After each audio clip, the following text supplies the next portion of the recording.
Pagi ini saya akan membagikan kebenaran firman Tuhan yang terambil dari Yohanes 15 ayat 9 sampai dengan ayat yang ke-17.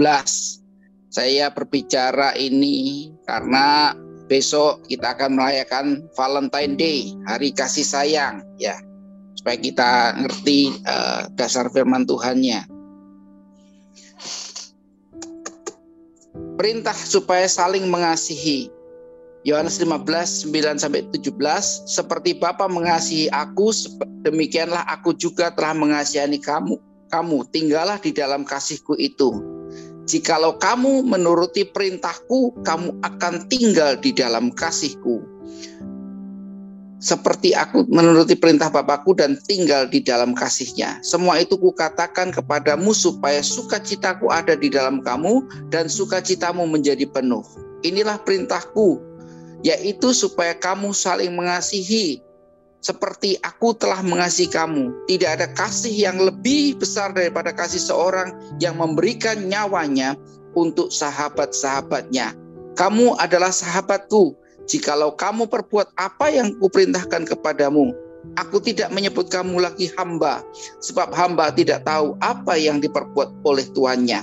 Tetapi aku menyebutnya kamu sahabat, karena aku telah memberitahukan kepada kamu segala sesuatu yang kudengar dari Bapakku.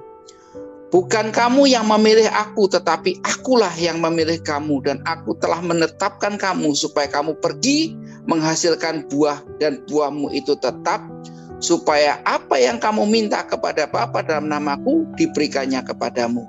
Inilah perintahku kepadamu, kasihlah seorang akan yang lain. Haleluya. Bapak Ibu Saudara yang terkasih, kalau besok biasanya bertepatan dengan peristiwa Valentine Day, kebanyakan orang kalau sudah umur seperti 60-70, yang lakinya ngasih perempuannya coklat, perempuannya marah. Kamu nggak ngerti, aku gula darah tinggi, mau kasih coklat. Ngasihnya bukan satu lagi, sedus lagi. Nah, itu kan kayak ngeledek. Dikasih bunga, katanya udahlah nggak usah bunga-bungaan, pakai bunga deposito aja yang lebih menyenangkan. Serba repot, ya. Tetapi pagi ini saya mau mengupas mengenai apa sih sebetulnya mengenai supaya kita saling mengasihi. Saling mengasihi itu sebetulnya bukan hanya pada saat tanggal 14 Februari. Ya bolehlah kalau kita mau sekedar bunga kecil dikasihkan, dia I love you too, wis selesai. Tetapi yang terpenting pagi ini yang saya mau kupas adalah bukan masalah memberi bunga, memberi coklat pada hari tertentu dan tanggal tertentu. Bahkan kalau seorang istri yang sudah tua, mungkin umur 70, ya ini tentunya didikan Belanda. Kalau lakinya ngasih bunga, dia bilang for the form, bahasa Belanda, maaf. Saya ambil kata for the form. For, ya udah tua-tua ngerti mungkin ya. For the form itu pura-pura. Karena apa? Hari-harinya laki-lakinya suka bentak-bentak. Hari-harinya lakinya kurang sabar. Hari-harinya laki-lakinya mohon maaf, mereka munafik. Pas hari tertentu ngasih bunga, istrinya marah. Dikasih marah, nggak dikasih marah. Repot kan? Ya, mari kita kaji dari sisi kebenaran firman Tuhan. Apa sih sebetulnya manfaat dari kita saling mengasihi? Di ayat ini dikatakan 15 Yohanes 15 9-17 dikatakan supaya kita saling mengasihi. Apakah tanggal tertentu? Tidak. Setiap hari. Lakukan setiap hari. Tentunya kalau kita ditanya, kamu orang beriman enggak? Yes, saya orang beriman. Bahkan saya anak Allah. Betul. Tetapi yang Tuhan mau, kita ini menjadi etalase orang beriman. Etalase orang beriman itu, kalau Bapak Ibu tahu, mungkin zaman sekarang juga banyak nih kolam akuarium yang raksasa yang gede, yang biasanya kita kalau mau bangun ikan kolam koi itu kan mesti bangun dinding dari tembok dan sebagainya. Nah, sekarang sudah ada yang portable. Portable-nya ukuran gede-gede, 2 meter, 1 meter, tingginya 2 meter juga. Depannya ada kaca. Sehingga ketika ikan itu kita masukkan, kita bisa melihat detail daripada ikan itu. Oh, kepalanya jambulnya kayak gini. Oh, ekornya kayak gini. Oh, siripnya kayak. Bahkan untuk tempat beranaknya kita bisa tahu karena kita melihat etalase. Hari ini kita mau melihat orang Kristen dari sisi etalase. Etalase itu apa? Etalase orang beriman. Orang beriman itu pasti ada kasih. Ada kasih itu bukan hanya diucapkan, I love you, memberi bunga, memberi coklat, bukan. Ternyata bukan. Dilakukan day by day, hari lepas hari, waktu lepas waktu. Kasih. Kalau suami jangan suka bentak istri, istri juga jangan suka bentak suami. Sehingga itulah yang ada dalam kasih, hidup dalam kerukunan rumah tangga. Nggak saling bentak, nggak saling maki, nggak saling nyinyir, nggak saling mengkritik yang tajam sehingga melukai perasaan. Ya, jadi ini sebetulnya esensi memberi bunga itu dilakukan bukan tanggal 14 tok. Memberi coklat yang manis itu bukan tanggal 14 tok, tetapi day by day, hari lepas hari. Etalase kita ini orang beriman. Artinya gini, kita orang beriman, kita anak Tuhan Yesus, kita warga negara kerajaan Allah, betul. Tetapi apakah yang bisa dilihat sisi iman kita dari orang lain terhadap kehidupan kita? Itu yang penting.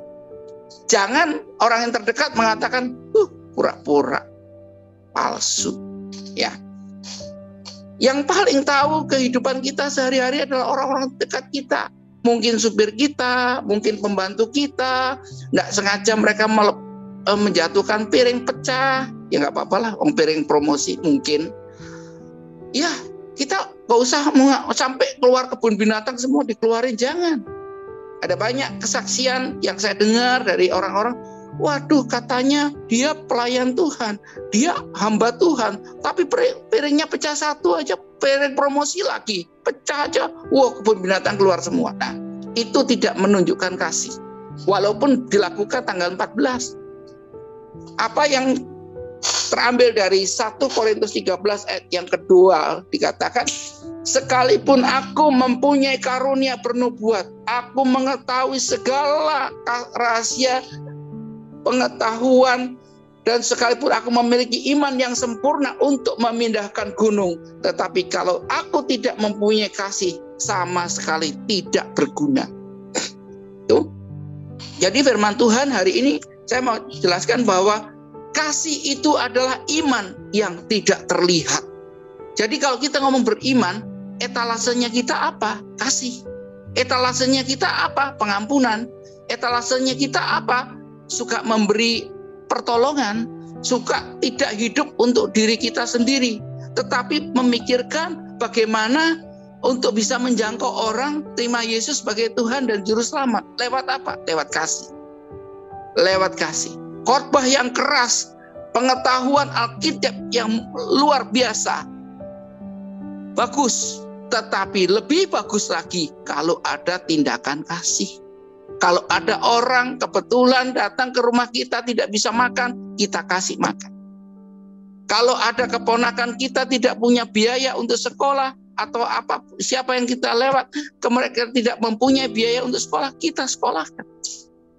Ini tanda kasih, praktek. Karena etalase seorang Kristen itu adalah kasih. Koridornya kasih.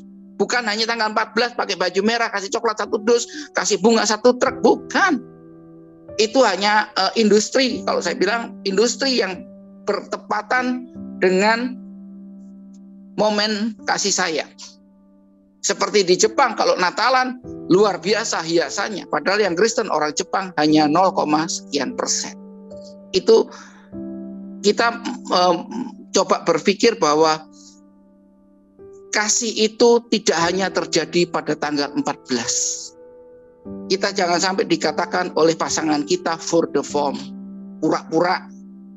Tetapi mari kita koreksi hari ini, kalau kita mengeluarkan kasih, kita menunjukkan kasih, itu adalah etalase daripada penampakan Tuhan dalam hidup kita.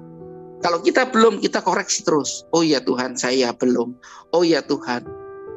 Yang kedua adalah kasih itu adalah kesaksian yang efektif. Kesaksian yang efektif. Kenapa? Kalau kita memberikan secara kasih, kita tidak hitung-hitungan, kita memberikan dengan baik pelayanan, baik apapun kita lakukan dengan kasih, tulus, setia, ingin membantu dan sebagainya, ini akan berkenan kepada Tuhan. Kasih Bapa itu tulus kepada kita dengan kasih nyata kepada sama, merupakan kesaksian yang sangat efektif. Jadi sebagai orang Kristen hari-hari ini, jangan pusing dengan acara-acara yang diadakan oleh industrial. Tetapi mari kita berpikir bahwa kalau kita melakukan kasih, itu adalah etalase daripada iman kita, praktek daripada iman kita. Kita tidak egois, kita juga memikirkan orang lain, kita tidak memikirkan diri sendiri, bahkan menjadi kesaksian yang efektif. Ada banyak orang ketika saya tanya, kamu kok bisa jadi Kristen? Dari mana ya sebabnya? Oh, dulu orang tuaku bosnya Kristen. Oh, puji Tuhan. Anaknya melihat orang tuanya dipelihara oleh bosnya dan diberikan bonus, diberikan apa yang kira-kira memang pantas untuk diberikan tepat pada waktunya, bahkan disekolahkan. Anaknya bisa jadi Kristen. Ini suatu langkah efektif.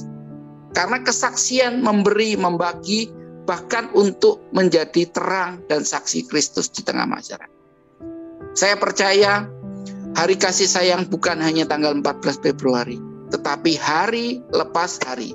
Kalau kita seorang suami, mari kita jangan galak dengan istri. Kasihi teman seranjang kita, kasihi anak-anak kita, kasihi menantu kita, sehingga hidup kita berkenan kepada Allah. Karena kasih yang kita berikan adalah etalase daripada iman kita yang tidak terlihat oleh Tuhan. Ibu bapak saudara yang terkasih dalam nama Tuhan Yesus, banyak orang dunia ingin melihat etalase daripada anak-anak Tuhan hari-hari ini. Musuh yang terbesar itu bukan dari luar, tapi dari dalam sendiri. Adakah anak-anak Tuhan sudah bersaksi? Bersaksi bukan hanya pinter ngomong di pasar, di mall, dimanapun tentang ayat firman Tuhan. Tetapi bersaksi itu lewat uluran tangan. Bersaksi itu lewat peduli. Bersaksi itu lewat pengorbanan diri, pikul salib. Sehingga hidup kita berkenan kepada Tuhan. Kita jangan termakan oleh industri-industri yang memanfaatkan keuntungan untuk merayakan Valentine. Enggak apa-apa merayakan, bagus, tapi ada lebih bagus esensi daripada perayaan itu sendiri. Jangan sampai memberi bunga, akhirnya dalam rumah tangga ribut. 1,5 juta buat beli bunga, buat apa-apa? Buat makan di Sichuan Haozi Senjingbian. Wah, itu kata-kata istri yang mungkin sakit hati. Saya mau katakan hari-hari ini, wis gak usah seremonial. Yang penting day by day. Suami jangan galak sama istri. Istri juga jangan galak sama suami. Anak-anak mengasihi orang tua mengasihi anak dan menantu semua. Jangan ada musuh dalam selimut. Jangan ada praduga yang macam-macam. Baiklah kita selalu berpikiran positif, melihat orang itu secara positif. Sekalipun orang itu pernah melakukan kesalahan kepada kami, lepaskan pengampunan. Pengampunan itu bersifatnya lepas lupa, sehingga kita memulai sesuatu yang baru. Tapi daging kita nggak mampu, minta kepada Tuhan. Roh Kudus akan memampukan kita. Kita bukan Superman yang hebat, iya betul, tetapi ada Roh Kudus yang memampukan kita. Kadang-kadang kita mengampuni itu susah, gampang di mulut, tetapi susah dilakukan. Mintalah hikmat daripada Roh Kudus. Kadang-kadang perusahaan kita dibuat adem gitu, sehingga kita ketemu orang yang berbuat salah, kita bisa mengampuni. Apakah bisa langsung? Perlu proses, perlu waktu. Jadi kalau hanya forgive lewat mulut itu gampang, forgive lewat mulut, tapi forgive yang betul-betul dari hati, ini agak sulit. Tapi percaya, ketika kita mengandalkan Tuhan, mengandalkan Roh Kudus, mempunyai iman yang teguh, kita pasti bisa. Hari ini saya mau sampaikan bahwa mari kita menjadi etalase kehidupan kita, orang beriman yang bisa dinikmati oleh sekeliling kita. Tuhan memberkati.